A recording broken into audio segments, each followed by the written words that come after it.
मेरे जिंदगी के सबसे हसीन पल वो थे जब मेरे तीनों बच्चे मेरे साथ हुआ करते थे। मतलब मैं अपने तीनों बच्चों से बहुत प्यार करती हूँ। देखिए ये वाली फोटो, इसमें मिखाइल और मैं, याद नहीं आ रहा कहाँ पर, किसी हॉलिडे पर गए थे। सच्चाई ये है कि ये कोई फैमिली हॉलिडे ट्रिप नहीं है।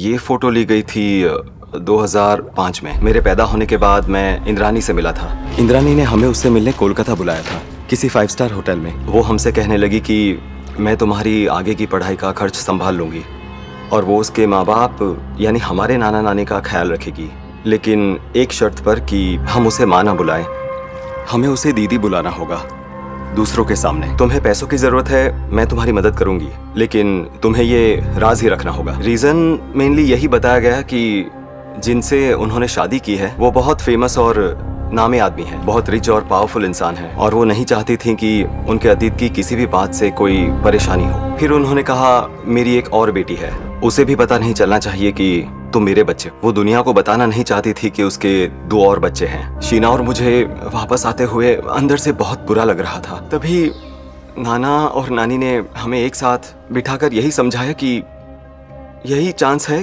कि तुम लोग अपना सोचो।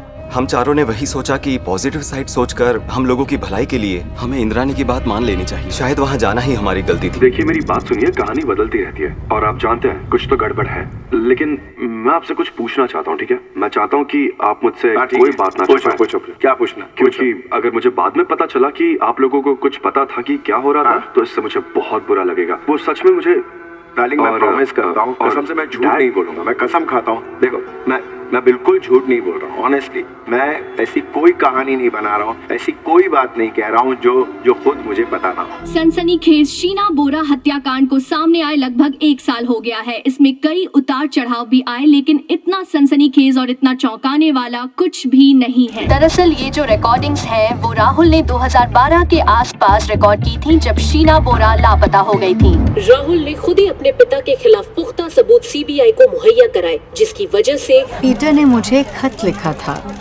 मेरे बर्थडे से एक दिन पहले, जिसमें लिखा था कि मैं तुम्हारे लिए प्रे कर रहा हूँ कि तुम अपने आप को निर्दोष साबित कर पाओ। और मैं तुम्हारा रोमियो हूँ और रोमियो और जूलियट की तरह हम मिलेंगे और ये सब जल्द खत्म हो जाएगा। और अगले ही दिन यानी 5 जनवरी 2016 को उसने बेल एप्लीकेशन फाइल, ये कह के कि ये सब इंद्रानी ने किया होगा और मुझे इसके बारे में कुछ नहीं। मुझे नहीं लगता कि ऐसा एक भी पल आया होगा जब पीटर ने मुझसे एक बार भी पूछा हो कि शीना कहाँ है। 2006 में शीना बॉम्बे आई थी, सब कुछ ठीक था, हम सब एक बहुत ही खुश परिवार थे। वो मार्लो में हमारे साथ गेस्ट रूम में रहती थी। तभी हमारे बीच एक बहुत ही खूबसूरत सा रिश्ता बन गया। हम दोनों एक दूसरे के इतने करीब थे कि हम हर चीज साथ करते थे। हम बिल्कुल बहनों जैसी थी। वो रिश्ता बहुत प्यारा था, एक दूसरे से काफी मिलता था। एम्बिशन, ड्राइव, कुछ करने का जज्बा। पीटर मुखर्जी भारत में रूपर्ट मर्डॉक का खास था। वो एक बेहद सफल चैनल का हेड था और वो स्टार टीवी का चेहरा था। 2005-2006 के आसपास जब पीटर का स्टार टीवी से जी उब गया, तो उसी वक्त पीटर और इंद्रानी ने INX मीडिया सेटअप करने का फैसला किया। मैंने सचमुच दिलो जान लगा दी थी INX मीडिया को सेटअप करने के लिए। जब मैंने ज्वाइन किया तो इस प्रोजेक्ट के इर्द गिर्द काफी चर्चा थी। कहते थे कि ये अगला CNN या BBC होगा जो भारत से निकल कर आएगा। जहाँ एक तरफ सबको कोर टीम में पीटर का अनुभव चाहिए था, वहीं दूसरी तरफ उन्हें एक नया चेहरा भी चाहिए। मैं INX का चेहरा थी। तब सबके सामने एक ऐसी औरत थी जो किसी जाने माने खानदान से नहीं थी, जिसका कोई मशहूर सरनेम नहीं था। और मुझे लगता है कि यही एक वजह है कि हालांकि इंद्रानी एक बहुत ही शक्तिशाली कपल का हिस्सा थी, उन्हें कभी अपना नहीं माना जाता था। और मुखर्जी बहुत ही होशियार थे। उन्होंने PR के लिए एक बंदा रखा था जिसका काम था इंद्रानी को कमाल की मीडिया पर्सन दिखाने का। वो ऐसी औरत थी जो कॉर्पोरेट लीडर के रूप में मीडिया में अपनी छवि को लेकर कॉन्शियस थी। और तभी द वॉल स्ट्रीट जर्नल ने उनके बारे में लिखना शुरू किया। उन्हें जो सफलता हासिल हुई उससे उन्होंने बहुत तरक्की की। मेरी माँ ने मुझे वो सब कुछ दिया जो मैंने उनसे मांगा, लेकिन शीना और मिखाइल के साथ वो उनके साथ बिल्कुल अलग पेश आती थी। पहले तो इंद्रानी ने हमारी पैसों की हर जरूरत पूरी की, लेकिन धीरे धीरे शीना को लगने लगा कि उसके साथ विधि से काफी अलग व्यवहार किया जा रहा है। वो दोनों उसकी बेटियां थी वो दोनों ही मार्लो में साथ रह रही थी। शीना के लिए बहुत मुश्किल था क्योंकि वो सबके सामने इंद्रानी को माँ कह के नहीं बुला सकती थी, पर दिल से वो उसे मॉम कहना चाहती थी। हमने नहीं चुना था कि हमारी जिंदगी ऐसी हो, हमने नहीं चुना था कि ये सब हमारे साथ। जब मुझे पता चला कि मेरे डैड अरेस्ट हो गए हैं, तब मैं लंदन में थी। मैंने अपने आप को कमरे में बंद कर लिया और मेरे पास जैक डैनियल्स की एक पूरी बोतल थी, तो मैं वो पी गई और लगातार 3 दिनों तक सोती रही। अगर शांगुन दास गुप्ता ने कभी मेरे मुंह पर मुझे लूसी कहा होता तो मैं उसे थप्पड़ मार देती, मैं उसे घूंसा मार देती, उसके सारे दांत तोड़ देती सच में। और मैं ये आज भी कर सकती हूँ अगर उसने कभी मुझे ऐसा कहने की। मैंने खुद से कहा मैं मॉम को मिस नहीं करूंगी, वो मेरी मॉम नहीं है, और उन्हें लूसी बुलाना शुरू किया। मुकदमा फरवरी 2017 में शुरू हुआ, यानी इंद्रानी की गिरफ्तारी के 2 साल बाद। मुकदमे की प्रक्रिया ये तय करेगी कि इंद्रानी दोषी है या नहीं। मुझे कोर्ट पर भरोसा है और जुडिशरी पर पूरा भरोसा है। इतनी सारी जांच के बाद हम अब तक ये नहीं जान पाए हैं कि हत्या का मकसद क्या था। 2005 में जब मैं 15 साल का था, इंद्रानी मुझे लंच के लिए बाहर ले गई और उसने मुझसे कहा, तुम्हें अभी 2 घंटे के बाद तुम्हारे बैग्स गाड़ी में हैं, कपड़े रेडी हैं, तुम बेंगलोर में अपनी 11th 12th करोगे और ये मेरा डिसीजन है। सच बताऊं तो बेंगलोर कहाँ है वो मुझे पता ही नहीं था। मुझे आज भी अच्छे से याद है, मैं रो रहा था। उसने मेरे बैग्स ड्रॉप किए, उसने मुझसे बाय तक नहीं कहा। उसकी कार हॉस्टल बेसमेंट से चली गई। तो स्कूल पहुंचने के बाद मैं एकदम कंफ्यूज था। वो टाइम पे मेरे पास मोबाइल फोन नहीं था। शीना और मेरे नाना नानी के साथ कोई कम्युनिकेशन नहीं था। मेरे वहां रहने के बावजूद करीब 1 साल के लिए बेंगलोर में मुझे अलाउड नहीं था किसी से बात करने के लिए एक्सेप्ट इंद्रानी। उसने मुझे बॉम्बे आने के लिए कहा। उस दिन मेरी एक दुबले चश्मा पहने मूंछों वाले आदमी से पहचान करवाई गई। उसका नाम था संजीव खन्ना।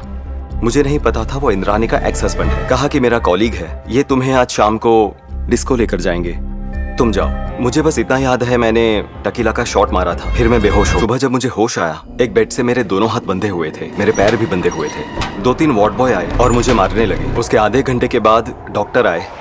आप ड्रग्स जैसी चीजें लेते हो इसलिए आपको इधर डाला है आपकी दीदी ने, इंद्रानी ने, और आपको यहाँ पर मसीना मेंटल हेल्थ केयर सेंटर में रखा गया है। 1-1.5 महीने के बाद इंद्रानी आई मुझसे मिलने के लिए और मुझे इंद्रानी ने बोला कि ठीक हो। मैंने कहा कि मैं कैसे ठीक रह सकता हूँ, क्या किया मैंने। वो मुझ पर चिल्लाने लगी, ये पागल हो गया है, इतना एग्रेसिव हो रहा है, ये वो, मतलब फौरन मुझे वहां से खींचकर दूर लेकर चले गए। कुछ बोलना ही नहीं दिया मुझे। वो पूरा 1 साल जो टॉर्चर मुझ पर हुआ, मेरे लिए वो किसी मौत से कम नहीं था, पर किसी तरह मैं उससे बच निकला। तब मेरे दिमाग में बात आई कि शायद ये सब चीजें इसलिए हो रही हैं क्योंकि जब मैं बॉम्बे में था तब ऐसा हुआ था कि मैंने कुछ लोगों को बता दिया था कि ये मेरी माँ है। एक माँ होने के नाते मुझे आखिर क्या करना चाहिए? क्या उसे अलग अलग ड्रग्स के इस्तेमाल से खुद की जान लेने दूं? माँ होने के नाते मैंने उसे डॉक्टर के पास ले जाने का सही फैसला। मुझे एक बात समझ में नहीं आती है कि लोग कोसते हैं। अगर आप अपने बच्चों का ख्याल रखते हैं और ना रखें तो भी कोसते हैं। ओह माय गुडनेस, इसमें वो स्कीइंग कर रहे हैं, स्कीइंग हॉलिडे स्विट्जरलैंड में। इसमें शीना और मिखाइल दोनों खुश हैं। मतलब क्या ये ऐसी लाइफ लगती है जिसमें दुख है, पैसा नहीं है, दौलत नहीं है, कोई सुख सुविधा नहीं है। सुख सुविधा छोड़िए, ये ऐशो आराम की जिंदगी थी। क्या ये सब देखकर लगता है कि मैंने उन्हें ऐसी लाइफ दी थी जहाँ मिखाइल दुखी था? यहाँ मिखाइल हंस रहा है, खुश है और अपनी दोनों बहनों के साथ है, शीना और विधि दोनों के साथ। और ये है शीना और विधि दोनों साथ में। आप देख रहे हैं, ये घर पे ली थी मार्लो में, यानी कि यहाँ। देखिए, शीना के साथ मेरा रिश्ता 2002 से लेकर 2008 तक, राहुल के आने तक बिल्कुल ठीक था, जो आप इन तस्वीरों में साफ साफ देख सकते हैं। पर राहुल के आने के बाद सब कुछ बिखर गया। पीटर राहुल को इंडिया लेकर आया, उसे बेसिकली यहाँ सेटल करने के लिए, हमारे साथ वक्त बिताने के लिए और नौकरी के लिए। मेरी मॉम और राहुल की पहले ही दिन से नहीं बनती थी। उसे मेरे डैड और मॉम का एक दूसरे से शादी करने का फैसला सही नहीं लगता था। उनकी शादी से पहले भी राहुल ने बहुत ही बड़ा प्रॉब्लम खड़ा कर दिया था। बस लड़ना, मेरी मॉम को बुरा भला कहना, दूसरे लोगों के सामने उनकी इंसल्ट करना। तो मॉम ने कहा ऐसा ही है तो you know what, fuck it, मैं भी तुम्हारे साथ अच्छा बर्ताव नहीं करूंगी, और राहुल भी वैसा ही था। शीना और राहुल की मुलाकात 2008-2009 में हुई थी। जब शीना घर पर होती थी तब राहुल घर पर ज्यादा होता था। एक वीकेंड मुझे याद है मैं बहुत जल्दी उठ गई थी, और फिर मैं वो बच्ची थी जो झट से दरवाजा खोल दी थी, मतलब मुझे नॉक करने का मतलब ही नहीं पता था, तो और मैंने उन दोनों को देखा एक ही बेड में साथ सोते हुए। मुझे लगा मुझे धोखा दिया गया था, मुझे गुस्सा आया था, लगा जैसे मुझसे कुछ तो छुपाया जा रहा है। बहुत जल्द उनके बीच एक रिलेशनशिप शुरू हो गई। मुझे पता है कि वो दोनों एक दूसरे के प्यार में पागल थे, और इस बात से मैं इनकार नहीं कर सकती। हमारी हाउस हेल्प माया, उसने जाकर मॉम को सब बता दिया। वो बहुत गुस्सा हुई। ये बात बिल्कुल गलत है कि मुझे ये रिश्ता मंजूर नहीं था, लेकिन मुझे काफी फिक्र थी उस वक्त राहुल बहुत आलसी है, वो कुछ काम नहीं करता, बस पड़ा रहता है। और राहुल ने आकर मेरे खिलाफ शीना के कान भरने का काम किया। मेरे डैड और मैं राहुल और शीना से छुप कर मिले थे। राहुल शीना को उकसा रहा था, उसे कह रहा था कि तुम्हें उसे बता दो, विधि को बता दो, उसे बता देना चाहिए, बता दो। हम बाहर टेरेस पर बैठे थे और शीना ने आकर कहा कि तो कुछ है जो मैं आप सबको बताना चाहती हूँ। इंद्रानी एक्चुअली मेरी माँ है। मैंने उसे कहा सच में? इसका मतलब हम दोनों बहनें हैं? ये मेरा पहला रिएक्शन था। मैंने वही कहा, इसका मतलब हम बहनें हैं? फिर उसने कहा हाँ। उसने मेरा हाथ पकड़ा और कहा हाँ हम बहनें हैं। मैंने डैड को देखा और मैंने कहा ये पागलपन है, हमें जाकर मॉम को पूछना चाहिए। और फिर हमने वही किया, हम दोनों ने साथ में उनका सामना किया, लेकिन उन्होंने बस इतना कहा कि ये बकवास है और ये सच नहीं है। मुझे नहीं लगता था कि वो सही वक्त था कि मैं विधि को इस बारे में बताऊं कि शीना मेरी बेटी थी।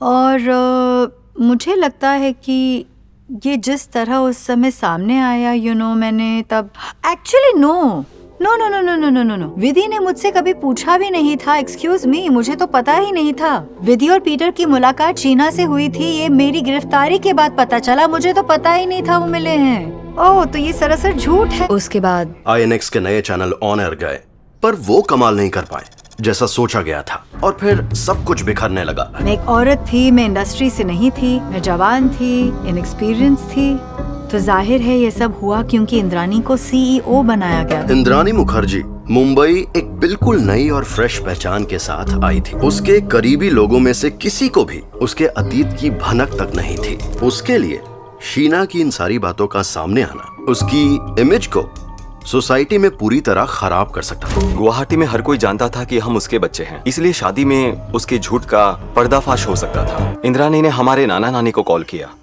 उसने मेरी नानी से कहा कि उन्हें शीना को समझाना ही होगा कि अगर वो राहुल से शादी करती है तो वो गुवाहाटी की जायदाद से हाथ धो बैठेगी और वो विल को बदल देंगे। पैसों के दम पर मेरे पूरे परिवार को कंट्रोल करती थी।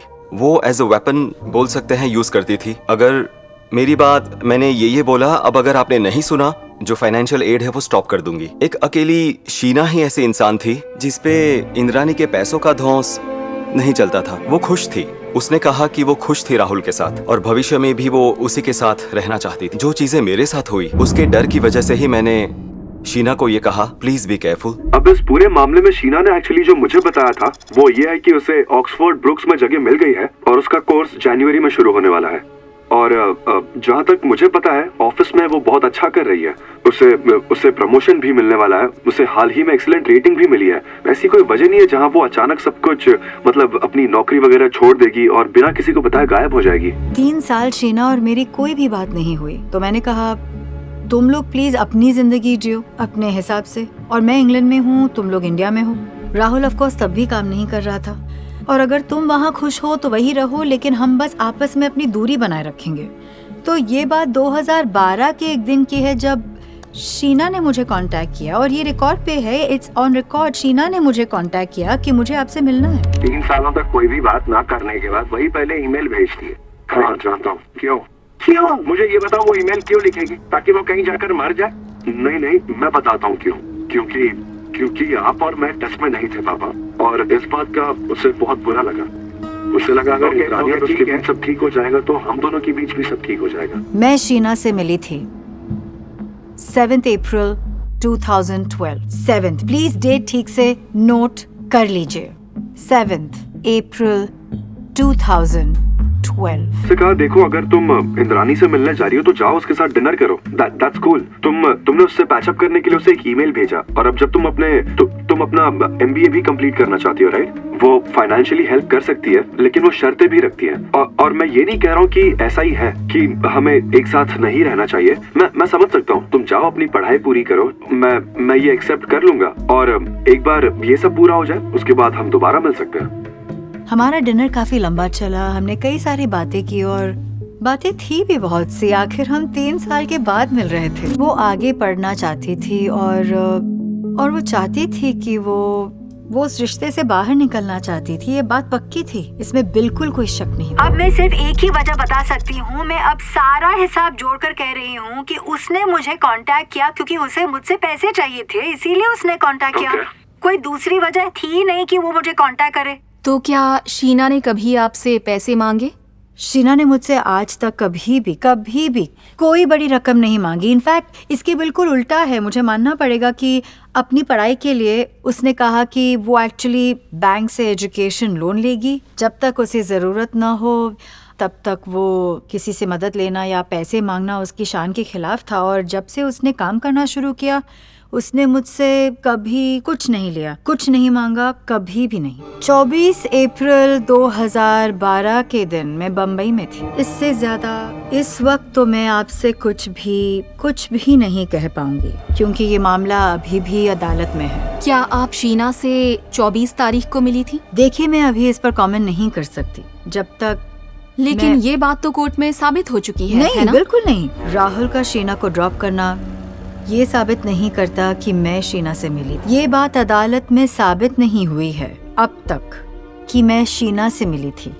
मैं उससे मिली ही नहीं, ना ही 24 तारीख को मिली थी, ना उसके बाद किसी भी दिन नहीं मिली 2012 में। जो जैसा हुआ है मैं सिर्फ उतना बता रही हूँ, ठीक है?